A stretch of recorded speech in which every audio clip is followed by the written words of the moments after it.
where do you find your training going, and where do you find your teaching going now? Because there's usually like a journey, you know what I mean?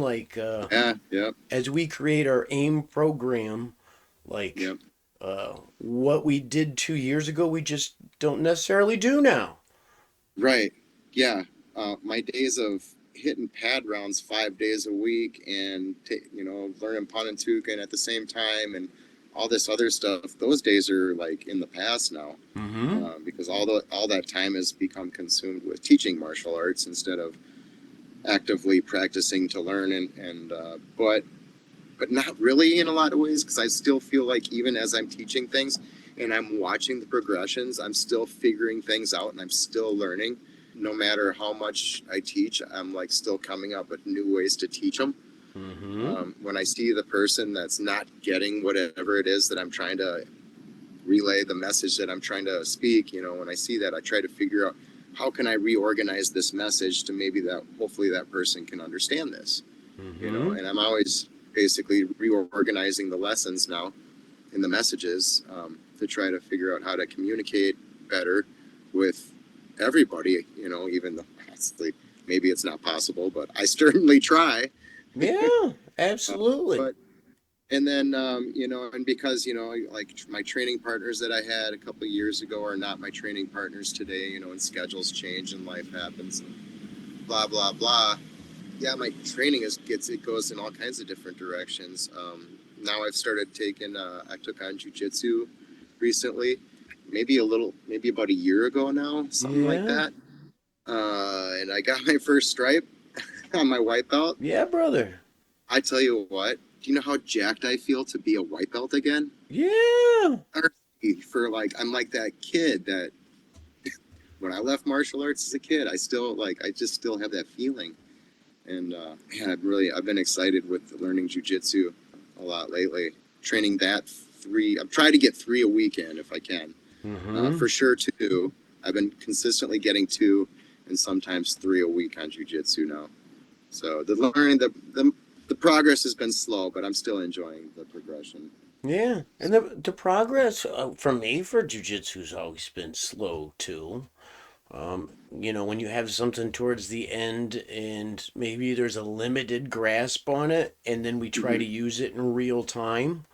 Yeah, Uh, you know, the first level is just watching all for me was like watching all the windows of, oh, I should have, oh, I could have, yeah, yeah, right?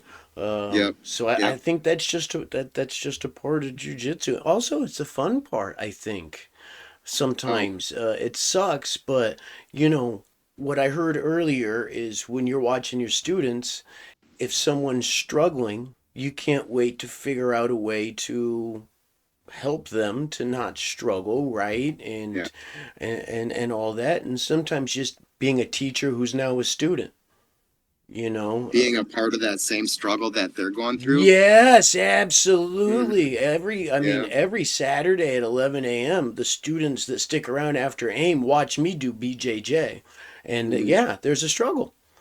And they just Absolutely. And I, watch you like problem solve constantly. Like, oh boy, how do I? Whoops, that was bad. yeah, exactly. Right. And in one class, I could maybe and when in what we do, we could look like the cat's pajamas, okay, Yeah, to somebody yeah. who's new. But then all of a Oh, sudden, and you go put on the gi, and it's all of a sudden it's wrapped around my neck, and I'm like, "Ah!" that's me. That's Yeah, me. it's good Yeah. for You put everybody, me on brother. thigh pads, I'll be dancing on diamonds, and then throw me on the mat, and I'll be a pile of poo. Right? But all uh, those skill sets are so malleable mm, anyway, and yeah. sometimes just being on the receiving end of the information, I think, is really good for me. Yeah.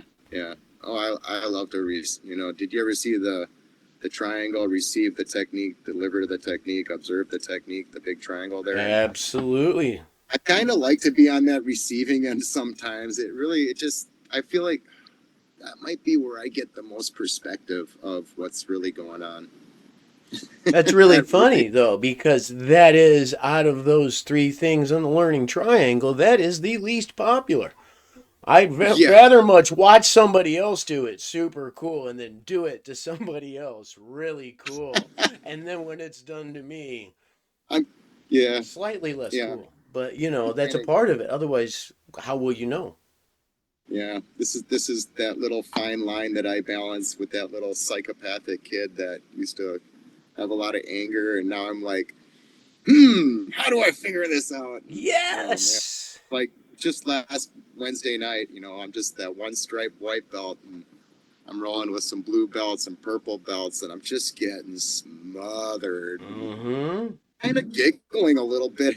I'm like, oh my god, I don't even know what to do. And I just kind of started laughing at myself, like, ooh, this is humbling. Oh boy.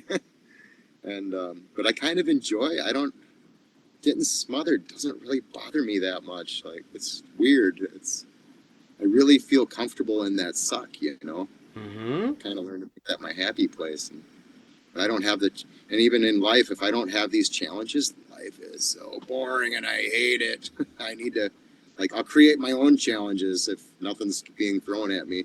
Yeah, I know. It's almost like subliminally. You know what I mean? Yeah, Like, yeah, for life's not sure. hard enough. What can I do to wrench this? Yeah, that's it. What harebrained Uh, scheme can we cook up next, Pinky? You know? yeah, Yeah. right. Yeah, those are the two brain cells that I have. They argue with each other. One's pinky and the other's the brain. Ah, that's okay. We'll just say it's yin and yang. Okay, we'll make it martial artsy. Sure.